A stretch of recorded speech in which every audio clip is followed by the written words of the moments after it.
So I wanted just to show you the next couple steps. So I'm going to do the hair right now, and it's like a gray, but it is a little bit yellow. It's tricky, so I actually struggled with this color for a little bit. You can see though in my palette, the gray is a lot darker than the hair is supposed to be. So I'm going to add a lot of water to it, but when I put it on the head, I'm like, yeah, it's still way too dark. So I added water, but then I'm also going to add water to the paper as I paint, just to lighten it up, because it's barely there, that color. So you can see how I just do row after row and going slow. Wherever the watercolor dries, it'll make a line. So only paint what you can finish, I guess. So right there, see how I was able to finish up next to the hand? And I didn't try to do the whole hair at one time. So now I'm painting the other side, because that's a manageable shape where I can fill the whole thing in before the paint dries.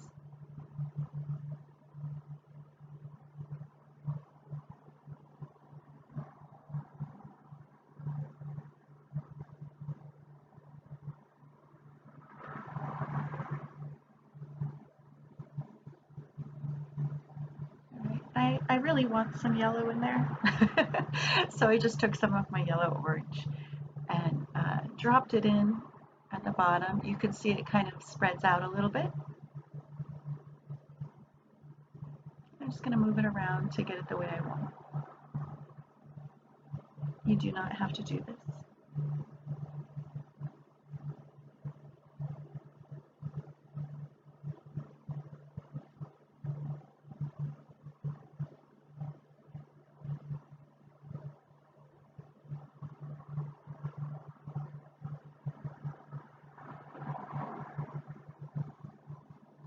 Okay, so the next area I want to do is the shoulders.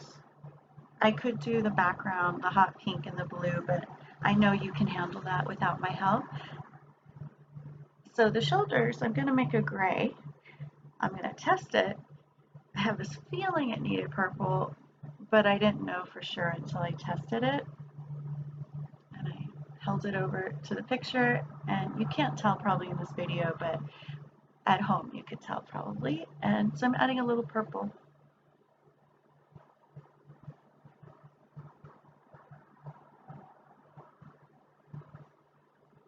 Cool, I got it.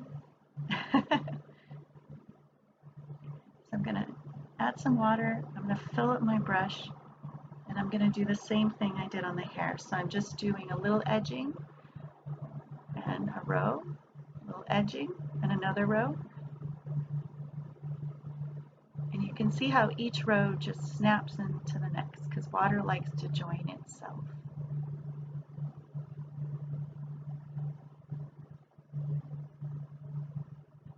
Those two little black spots on the left, those are eraser dust, I think.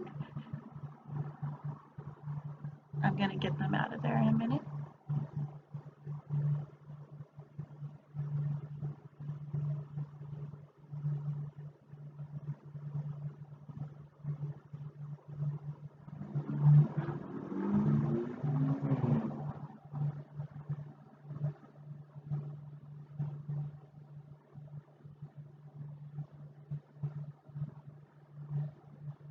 All right, so I just wanted to show you how to use use a tissue to lighten or remove color. I don't think I need to lighten these shoulders, but I just wanted to show you. So in case you put on a color and you're not happy with it, you can take a Kleenex and just blot it.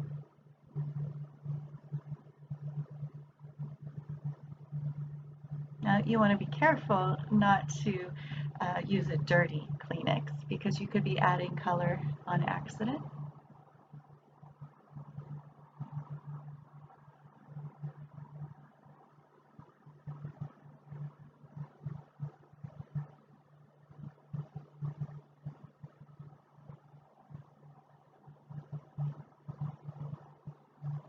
So the red down there is kind of an orangey red rather than like a hot pink kind of red. So it's more like a fire engine color. And even if you didn't draw your polka dots, you could just paint around them like I did.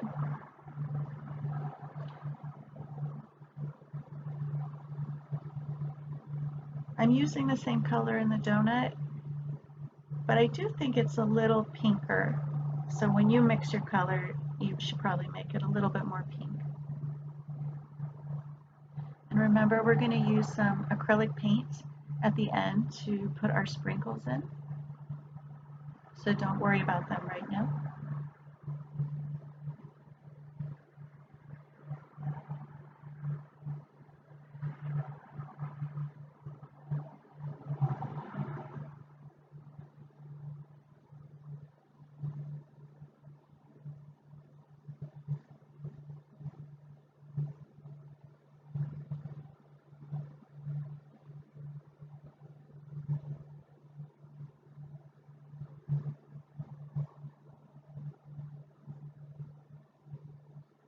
All right, so I'm adding some brown and some water, and I'm going to be putting in the eyes because they're kind of like this like pinky brown. You want to do the lightest color first because we can always put that like burgundy color later.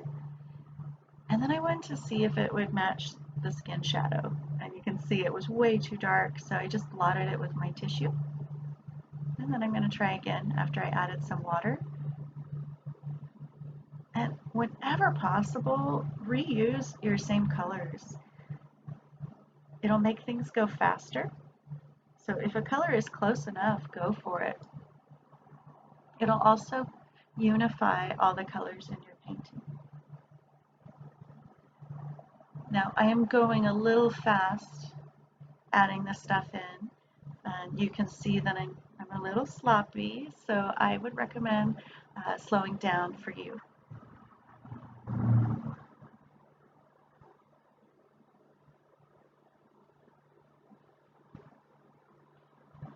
All right,